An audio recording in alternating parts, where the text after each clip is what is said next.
Hi friends, welcome back to my channel. நம்ம இன்றைக்கி பருப்பு இல்லாமல் சாம்பார் எப்படி வைக்கலான்னு பார்க்கலாம். இந்த சாம்பார் ரொம்ப டேஸ்டியாக இருக்கும். அதுக்கு பார்த்திங்கன்னா கடாய் எடுத்துக்கோங்க, அதில் ஆயில் ஊற்றிக்கோங்க, அப்புறம் கடுகு, சீரகம், கொஞ்சமாக ஒரு 4-5 வெந்தயம் போட்டுக்கோங்க. போட்டுட்டு அதுக்கப்புறமா வெங்காயம் வதங்கிறதுக்கு அதுவே ஆட் பண்ணிக்கோங்க. அதுக்கப்புறம் கொஞ்சம் உப்பு போட்டு நல்லா வதக்கிக்கோங்க. இது வதங்கினதுக்கப்புறம் பச்சை மிளகா ஆட் பண்ணிக்கோங்க. பச்சை மிளகா ஆட் பண்ணி அதுவும் நல்லா வதங்கணும். வதங்கினதுக்கப்புறம் பூண்டு லைட்டாக ஒன்றும் பாதியுமாக தட்டி போட்டுக்கோங்க. அதுக்கப்புறம் தக்காளியும் போட்டு நல்லா வதக்கிட்டு அதுக்கப்புறமா குழம்பு மிளகாத்தூள், மஞ்சத்தூள், காரத்துக்கு ஏற்ற மாதிரி போட்டுக்கோங்க. இதையும் நல்லா வதக்கிக்கோங்க. வதக்கி முடிச்சதுக்கப்புறம் தேவையான அளவுக்கு தண்ணி ஆட் பண்ணிக்கோங்க. உங்களுக்கு எந்த அளவுக்கு கன்சிஸ்டன்சி தேவைப்படுதோ அந்தளவுக்கு தண்ணி ஆட் பண்ணிக்கோங்க.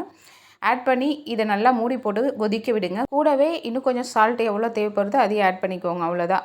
இது கொதித்து முடிச்சதுக்கப்புறம் பார்த்திங்கன்னா நீங்கள் ஒரு பவுலில் வந்துட்டு கடலை மாவை நல்லா தண்ணி போட்டு மிக்ஸ் பண்ணி வச்சுக்கோங்க, கட்டி இல்லாமல். அதை இது கூட சேர்த்துக்கோங்க. இதுக்கப்புறம் தேவையான அளவுக்கு தண்ணி கொஞ்சம் ஆட் பண்ணிக்கோங்க. ரொம்ப திக்காக இல்லாமல் கொஞ்சம் சாலிடாக இருக்கிற மாதிரி. இதை மாதிரி பண்ணிவிட்டு கொத்தமல்லி இலையை தூவி விட்டு அதுவும் ஒரு 5 மினிட்ஸ் மீடியம் ஃப்ளேமில் வச்சு கொதிக்க விடுங்க. அவ்வளோதான், ஃபைனலாக சாம்பார் ரெடி ஆயிடுச்சு. இந்த சாம்பார் பார்த்திங்கன்னா ஜஸ்ட் 5 மினிட்ஸ்லேயே நீங்கள் ரெடி பண்ணிடலாம். இது இட்லி, தோசைக்கு செம்ம டேஸ்ட்டாக இருக்கும். பூரிக்கு கூட நல்லாயிருக்கும். செஞ்சு பார்த்துட்டு எப்படி இருக்குன்னு சொல்லுங்கள். நாங்கள் செஞ்சோம் எங்கள் வீட்டில், ரொம்ப எல்லாருக்குமே பிடிச்சிருந்துச்சு.